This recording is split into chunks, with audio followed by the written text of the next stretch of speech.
everyone, this is Havana People Sound.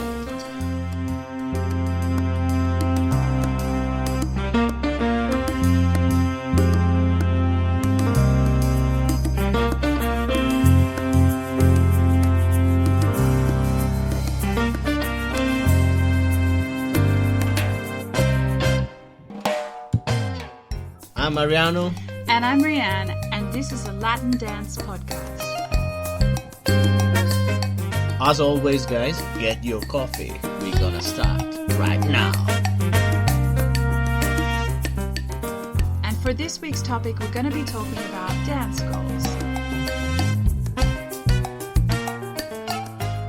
So let's talk about dance goals. During this lockdown, we can work on our skills and improve all our weak spot. Yes, exactly. So we're going to be talking about setting goals and building practice routines and taking on tips to actually achieve those goals. Let's make an example. Are we gonna make an example on me? During the lockdown, I thought that it was the right time to basically make some improvement on fitness level. You know, when you make a show and you have to prepare choreographies, I always too tired after time over the rehearsal. And when you have to go up to the stage, you can't be tired. You have to give the 100%. I put to improve my skills. Going to do some more fitness work as running. That is really good to keep your breath and etc. Endurance. Plus, I focus more to improve my shoulder muscle, because every time that I'm going to a gig or something, I always have a backpack and my shoulder that feels all the time tired, and every time that I have to dance, they feel tired even more. So I thought that's the time then I'm gonna fix all these things. Plus, even new choreographies for our program students, and more routines, more choreography show. So we did very huge work behind this lockdown, and I feel like ready once then everything is gonna. When we're gonna be back. We're gonna be back. And you, Rian, which one was your goals? One of my goals during the lockdown is really to expand my repertoire of dance moves, if that makes sense. So a lot of the time we're dancing in couples, okay, in social salsa and bachata situation. But actually I've really been enjoying working on solo choreography a lot, and sort of branching out and trying some experimenting with new moves and really working them into the body. You're talking about freestyling. Yes, exactly, freestyling. I think it's one of the most important things for a dancer to improve. Even if we are dancing in couple the majority of the time, it's something that's going to help your styling, even in couples, even in partners, timing, everything. It's been. I think it's the time that when the dancer really shines. Exactly. Oh, exactly. So my suggestion, the first things is setting and find out which one is your weakness first. Okay, so you can work on and focus on your weak spot, and day by day see the difference. Film yourself. Yes. Very important. It is, yeah. Exactly. So filming is a fantastic technique that we can use to practice or during our practice. So sometimes we're not aware of a weakness or mistakes, errors. Exactly. So it's a really great tool because of course we have a mirror, but of course we're busy actually dancing, so we can't always see what other people see. Exactly. Focus on the routine in itself. In front of the mirror, sometimes we just don't notice little mistake, little details, then make the difference, especially in dancing. So let's give an example very quickly. So perhaps your weakness is spinning.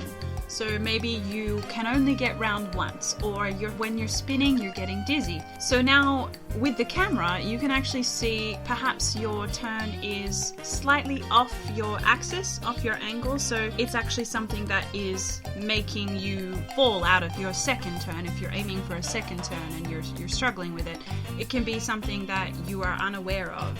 And honestly, you can film it and send it to your own teacher and ask for basically like tips and suggestions. You know, we have a student who has actually sent us a really brilliant recording recently of himself doing a routine that we did actually teach him, and on Zoom. We can give a few little tips and encouragement, and it's actually really great for the student. Yeah, you can send it to your teacher, or if you want, you can send it even to us. We always open to give you tips to everyone, and then text us on WhatsApp, mail, everywhere. And I think that is one of the way then you can find out if you don't have any idea to how to improve certain skills, as like she Rian said about the spin. Filming is also fantastic because it's something that is going to help us keep track of our improvements. Sometimes when we are rehearsing at home in front of the mirror, we forget actually how much progress we've actually made. Sometimes after a week or a couple of months, you've forgotten what you look like and how you felt when you danced one move for the first time. So I think it's time we took a break. What do you think? Yeah, let's have another coffee. See you in 5 seconds.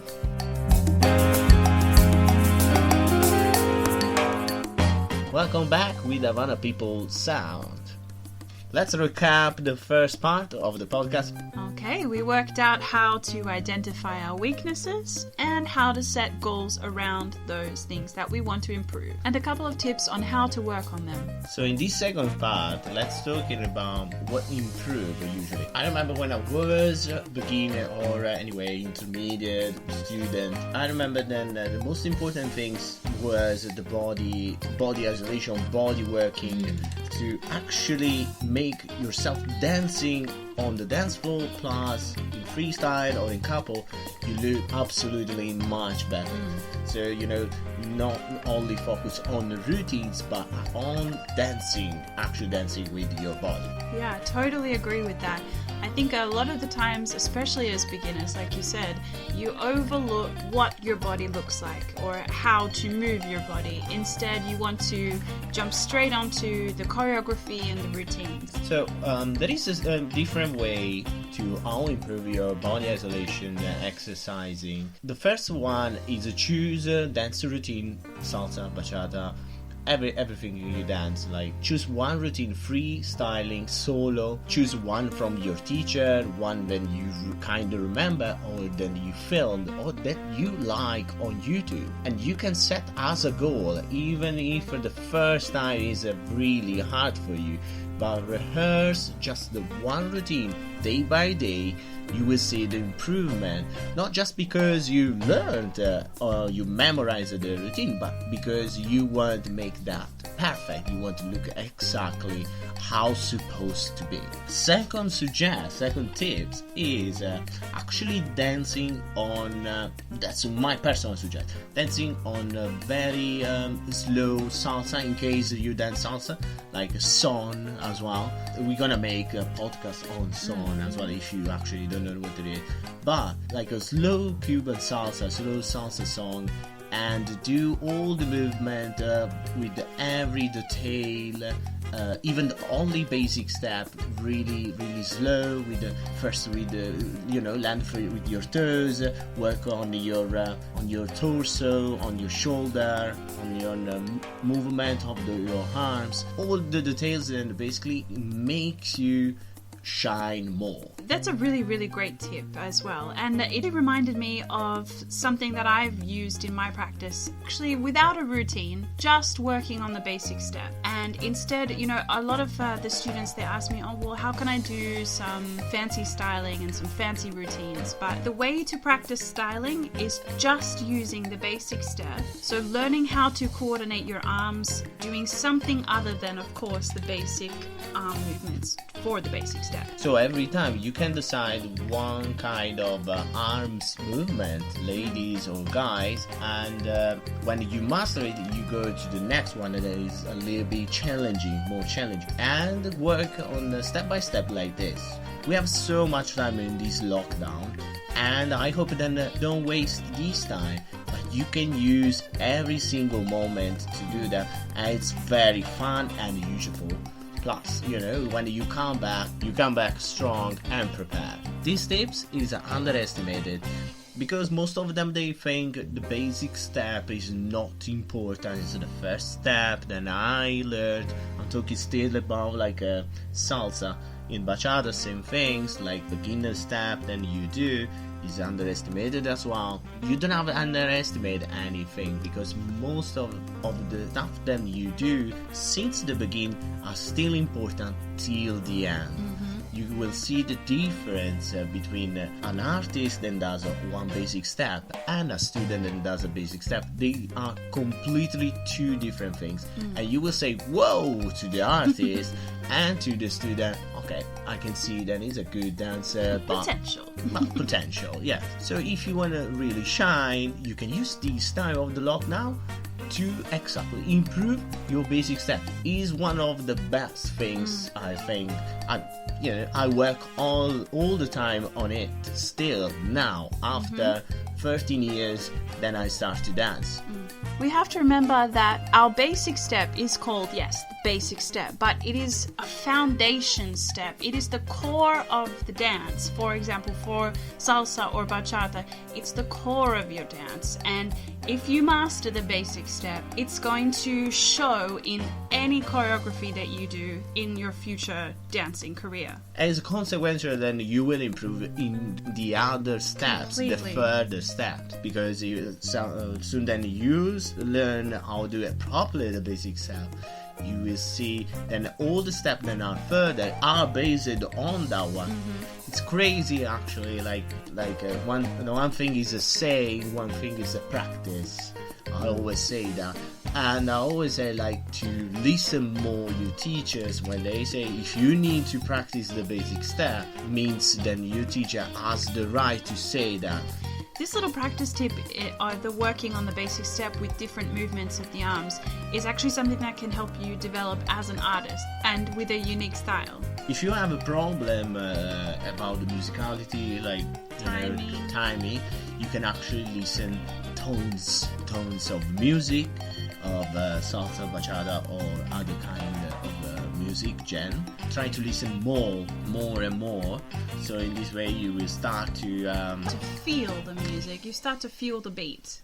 Plus, you can try to count in while basically you listening to the music to try to find the 1, 5, the number 3, the third beat, the fourth beat, and so this way you can improve your skill as a listening, as a musicality, and you will improve automatically your rhythm of your body. Exactly, and it will give you freedom when you dance. So one last little thing we're going to leave you today with is to make even more further in the future plans. So obviously we're in lockdown, so it's not something we can think of now, but the near future is performance.